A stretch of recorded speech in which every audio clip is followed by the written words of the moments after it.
From the KBIA newsroom in Columbia, I'm Amina Jenkins. Missouri health officials are warning about an increase in the West Nile virus, an illness that is spread through mosquito bites. As St. Louis's Sarah Fenton reports, the virus has already hospitalized more than a dozen people in the state this year. Missouri's Department of Health and Senior Services says West Nile virus is a serious health concern this year. Health workers have reported 16 human cases of the mosquito-borne virus in 2025. So far this year, 15 Missourians have been hospitalized and 3 people have died. According to the Federal Centers for Disease Control and Prevention, Missouri frequently reports fewer than a dozen cases of the illness annually. St. Louis and St. Louis County have reported the most number of human cases in the state so far in 2025, with 3 each. The state's investigating other potential cases of West Nile.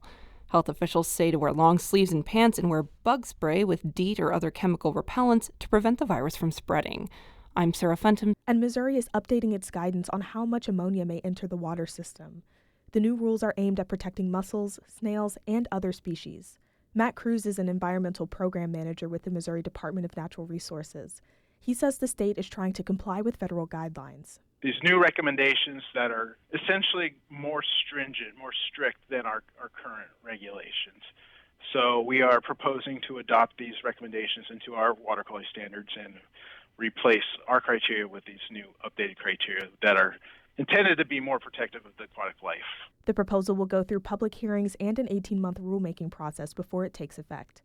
A Missouri man on death row has been scheduled to be executed next week, marking the first execution in Missouri this year.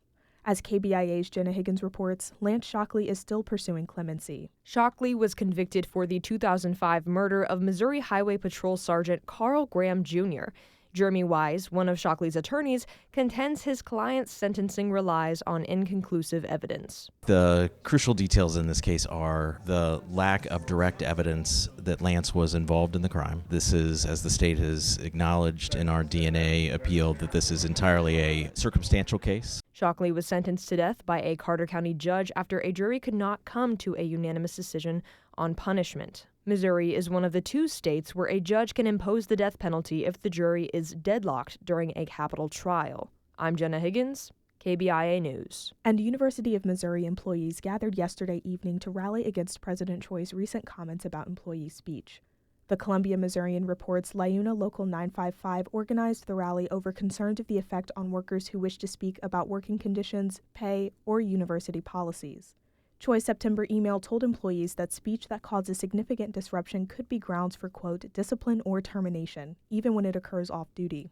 LIUNA members plan to continue organizing and engaging with university leadership to protect employee rights. I'm Amina Jenkins, KBIA News, Columbia.